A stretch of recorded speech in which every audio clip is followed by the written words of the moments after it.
پس زیبایی او فرصت بر افغانستان. حیدری موفق شد دروازه میانمار را باز بکنه.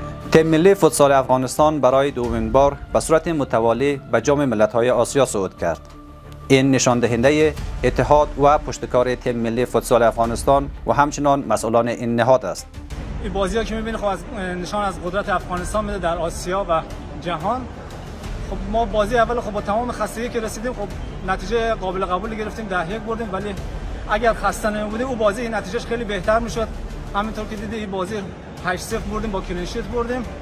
تیم ملی در مرحله مقدماتی جام ملت‌های آسیا تیم‌های میانمار و مالدیو را با اقتدار شکست داد و به این مرحله صعود کرد. افغانستان حالا توپگیری زیبا و گل نخست بر افغانستان.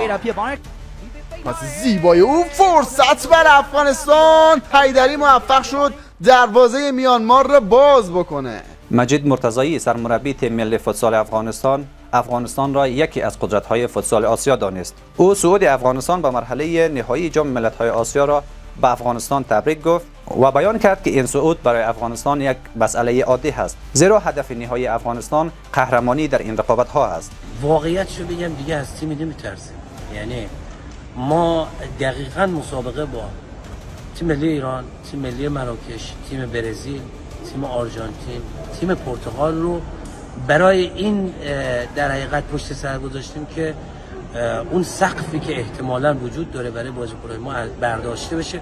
بازیکنان تیم ملی کشور پس از پیروزی این پیروزی را به افغانستان تبریک گفتند و بیان کردند که هدف نهایی آنها پیروزی در مرحله نهایی این رقابت‌ها است. باز با خدا رو شکر با تلاش و همت بچه‌ها بهترین نتیجه حاصل شد. این برد و صعودم تقدیم می‌کنم به مردم شریف و نازنین افغانستان.